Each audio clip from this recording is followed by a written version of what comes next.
अस्सलाम वालेकुम जी, good morning. कैसे हैं आप सब? होपफुली आप सब लोग ठीक-ठाक होंगे। Welcome back to my channel. तो यहाँ पे सुबह-सुबह का टाइम था आज आपके साथ जो मॉर्निंग की रूटीन होती है ना, अर्ली मॉर्निंग की, कि सबसे उठते मुझे कौन से काम जो है ना वो पहले करने होते हैं वो शेयर करने वाली हूँ। और यहाँ पे अभी मैं उठी थी और बाकी जो मेरी बेटियाँ वो खुद ही उठ के अपने शूज़ वगैरह पहन के तो वॉशरूम वगैरह कर लेती हैं, लेकिन ये छोटी जो है ना, इसको मैं उठती हूँ, मायरा इसका डायपर वगैरह चेंज करती हूँ, इसके कपड़े वगैरह अगर चेंज करने हैं तो वो भी इसी टाइम पे कर देती हूँ।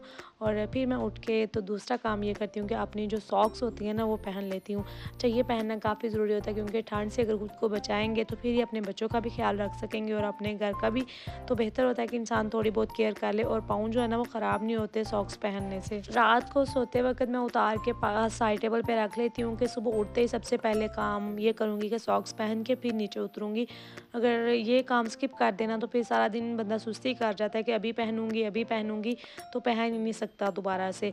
और उसके बाद फिर मैं करती हूँ कि ये जो मेरे पास साइड टेबल होती है इसके ऊपर मग्स वगैरह होते हैं, मैंने ग्रीन टी पी होती है, चाय पी होती है या पीनट वगैरह खाई हो ना, तो उसके जितने भी छिलके वगैरह होते हैं या ऑरेंजेस खाए होते हैं, सब कोई भी चीज़ें होती हैं वो उठाती हूँ, इसको मैं क्लियर करती हूँ क्योंकि बच्चे जब उठ जाते हैं तो वो फिर ज़ाहिर है फ़ौरन से चीज़ें पकड़ना स्टार्ट हो जाते हैं, तो वो मैस जो है ना करने लग जाते हैं, तो वो मैं साफ़ करती हूँ। उसके बाद मैं अपनी बेटियों को शूज़ पहनाती हूँ।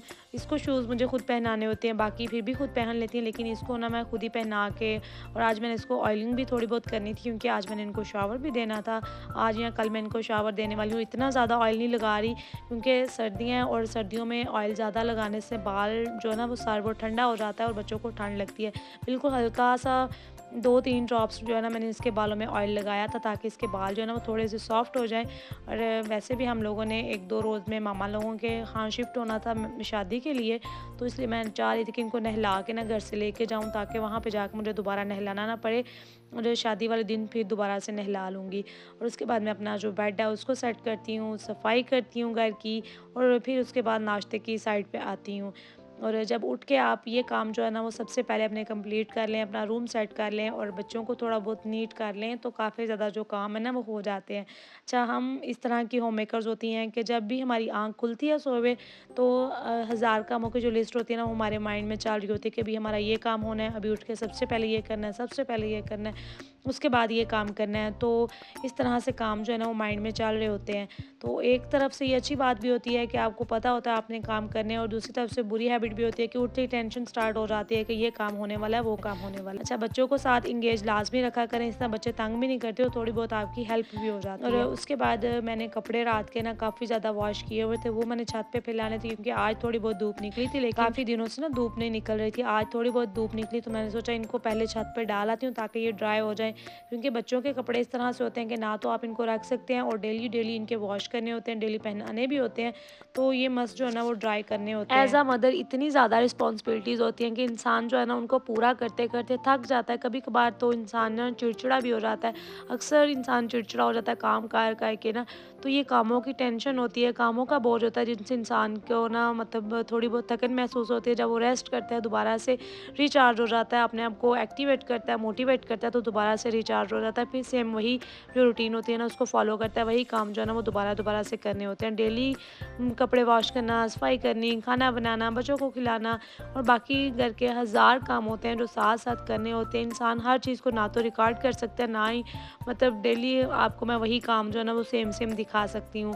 तो ख़ैर जी, उसके बाद मैं नीचे आई थी, मैं अपने लिए नाश्ता बनाने लगी थी और नाश्ता मेरा डेली जो है ना वो थोड़ा बहुत डिफरेंट हो जाता है। अच्छा, सुबह-सुबह पराठे खाने को दिल नहीं चाहता और वैसे भी पराठे वग़ैरह खाने से ना बॉडी जो है ना वो काफ़ी हेल्दी हो जाती है। मेरी बॉडी इसी तरह से है, तो मैं अपनी बॉडी के हिसाब से ना अपना ब्रेकफ़ास्ट और डिनर करती हूँ ताकि जो मेरा वेट है वो कंट्रोल में रहे और मेंटेन एटलीस्ट कम ना हो और ज़्यादा भी ना हो, लेकिन मेंटेन जो है ना वो लाज़मी रहे। मैं उसी हिसाब से अपने मील्स लेती हूँ, कभी थोड़ा, कभी कम, कभी मतलब इसी हिसाब से कभी ज़्यादा खा लेती हूँ, कभी थोड़ा कम खा लेती हूँ, इससे मेरा बैलेंस हो जाता है।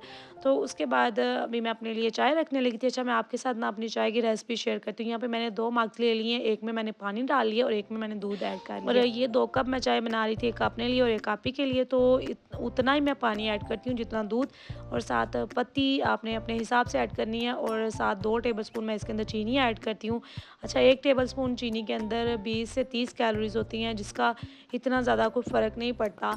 तो चीनी थोड़ी बहुत ऐड करने से एक तो थोड़ी बहुत मिठास हो जाती है, चाय अच्छी लगने लग जाती है। तो जो थिक वाली चाय होती है ना, वो ज़ाहिर है फ़ैट लाती है बॉडी पे, और वैसे भी वो अच्छी नहीं होती। चाय कोई भी अच्छी नहीं होती, मैं ये नहीं कह रही कि चाय जो पानी वाली है वो अच्छी है और वो अच्छी नहीं है।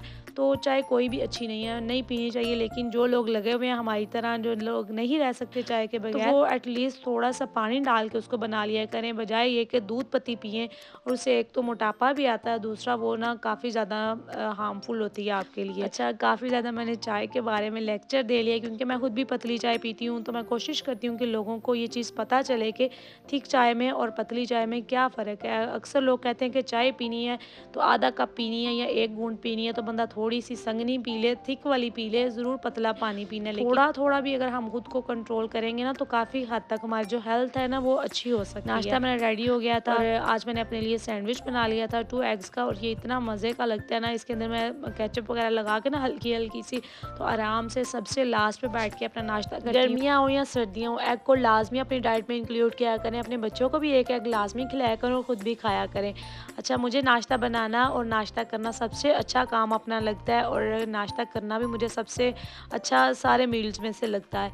और उसके बाद आज मैंने काफ़ी ज़रूरी अपने काम करने थे। अच्छा, मेरे पास वैक्स हीटर नहीं था, तो मैंने ना तवे के ऊपर रख के वैक्स को गर्म कर लिया था, और आज मैंने अपना फेशियल करना था। आई मीन कि मैंने अपनी डेंटिंग पैटिंग करनी थी, जो कि शादी के लिए मैं अभी तैयारी कर रही थी। अपनी वैक्सिंग करनी थी और फेशियल वगैरह करना था, ब्लीच करनी थी। अच्छा, ब्लीच मैं बहुत कम करती हूँ, बहुत कम, ये कह लें कि ईद की ईद मैं करती हूँ, लेकिन शादी के लिए मुझे ब्लीच ना फेस पे करनी थी। और मैं ब्लीच इसलिए नहीं करती कि मुझे ऐसा लगता है कि ब्लीच वगैरह करने से ना फेस के ऊपर काफ़ी मतलब ड्राइनेस आती है, और जो स्किन होती है ना, वो लूज़ होना स्टार्ट हो जाती है, लटकना शुरू हो जाती है। आपकी जो बेबी स्किन होती है वो उतर जाती है, और नीचे से वो जो होती है ना हार्ड वाली स्किन, वो आना स्टार्ट हो जाती है। तो मुझे पर्सनली बिल्कुल भी ब्लीच पसंद नहीं है, लेकिन कभी कभार साल में 2-3 दफ़ा आप कह लें कि मैं ब्लीच जो है ना वो कर लेती हूँ। तो यहाँ पे मैं अपने लिए ब्लीच बनाने लगी थी। सबसे पहले मैंने वैक्स को हीट अप किया, और उसके बाद फिर मैंने ब्लीच की, फेशियल किया। अच्छा, ये काम ना काफ़ी ज़रूरी होते हैं, और मुझे इतने ज़्यादा ये पसंद नहीं है, ना फेशियल पसंद है, ना ही ब्लीच, और मुझे ना ये टाइम टेकिंग वाले काम लगते हैं। तो इससे बेहतर मुझे लगता है कि होम रेमेडी 1-2 बंदा अप्लाई कर ले, तो जल्दी-जल्दी काम भी हो जाता है और पैसे भी बच जाते हैं और फ़िज़ूल खर्ची भी नहीं होती। लेकिन ज़ाहिर है खुद का ख़्याल रखना भी मस्ट होता है। तो जब इंसान अफ़ोर्ड कर सकता है, और ये चीज़ें करने से आपके जो कलर में ना वाक़ई फ़र्क पड़ता है। ऐसी बात नहीं है कि ये चीज़ें लगाने से आपको कोई फ़र्क नहीं पड़ता, फ़र्क तो पड़ता है, लेकिन थोड़ी बहुत मेहनत भी लगती है। और इंसान अगर अपना ख़्याल रखना जान ले ना, तो अपनी एज से वो कम नज़र आना शुरू हो जाता है, और अगर अपना ख़्याल नहीं ना रखेंगे, तो यकीन करें कि आप अपनी एज से ज़्यादा लगना शुरू हो जाएँगे। अगर आप 20 के हैं तो 25 के लगेंगे, 25 के हैं तो 30 के लगना स्टार्ट हो जाएँगे। तो बेहतर होता है कि इंसान ना अपना ख़्याल लाज़मी रखे, और आगे अपने बच्चों में भी ये जो हैबिट है ना वो डेवलप करनी चाहिए, बेटियों में स्पेशली। ऑलमोस्ट मेरे 2 घंटे उस काम में लग गए थे। उसके बाद मैंने शावर लिया और मैंने अपनी पैकिंग स्टार्ट की, क्योंकि 1-2 रोज़ में हम लोग मामा लोगों के यहाँ शिफ्ट हो जाएँगे। अब तो शादी में बिल्कुल थोड़े से दिन रह गए हैं, और ज़ाहिर है 2-3 दिन पहले तो हमें जाना चाहिए, क्योंकि बहन की शादी है, तो इसलिए ना बनता भी है 2-3 दिन पहले जाना। तो पैकिंग करना मुझे काफ़ी मुश्किल काम लगता था, तो मैंने स्टार्ट तो किया है, क्योंकि जब आपने कहीं जाना होता है तब समझ नहीं आती कि कौन सी चीज़ लेके जाएँ और कौन सी छोड़ के जाएँ। तो बस सोच समझ के ना पैकिंग मैंने स्टार्ट कर दी थी, और शादी के लिए पैकिंग करना काफ़ी जो है ना वो टफ़ काम था। और उसके बाद पिछले टाइम तक ना हम लोग 3-4 बजे तक आ गई थी बाज़ार, क्योंकि थोड़ी बहुत शॉपिंग जो है ना वो रहती थी। गुजरांवाला मेन बाज़ार जो है ना उधर हम लोग आई थी। पैकिंग का जो सीन है ना वो कुछ इस तरह से था, हम लोगों ने सोचा हुआ था कि बच्चों के बारात के कपड़े, मेहंदी के कपड़े, ब्राइडल शावर के कपड़े, हर चीज़ को ना अलग-अलग पैक करेंगी, अलग-अलग से इनकी ज्वेलरी रखेंगी, ताकि जब हम लोगों ने वहाँ पे जाके तैयार करना हो तो हमें मुश्किल ना हो, या सारी पैकिंग को हमें खोलना ना पड़े कि कौन सी चीज़ कहाँ पड़ी है। तो इस तरह से पैकिंग करना काफ़ी मुश्किल होता है। आई नो कि हर चीज़ों को उठा के बैगों के अंदर घुसाना काफ़ी ईज़ी है, लेकिन कपड़ों को प्रेस कर के तरतीब से रखना, हर चीज़ को मैच करके रखना, शूज़ मैच करके रखने, काफ़ी जो है ना मुश्किल काम था। तो अल्हम्दुलिल्लाह से स्टार्ट तो किया है, तो जब कोई चीज़ को स्टार्ट करते हैं ज़ाहिर है फिर वो कंप्लीट भी हो ही जाती है। हम लोगों ने काफ़ी ज़्यादा चीज़ें जो है ना वो ऑनलाइन ले ली हुई थी, क्योंकि हमारा बाज़ारों में इतना ज़्यादा आना-जाना नहीं होता। ये शादी के दिनों में बस हम लोग आ रहे हैं, तो अभी आके यहाँ पे मैं बैग्स देख रही थी, इतनी अच्छी कलेक्शन थी कि हम लोग ना सेम वही ऑनलाइन जो है ना वो बाय किए भी हुए थे और यहाँ पे भी देख रही थी और प्राइसेस का भी इनका फ़र्क था।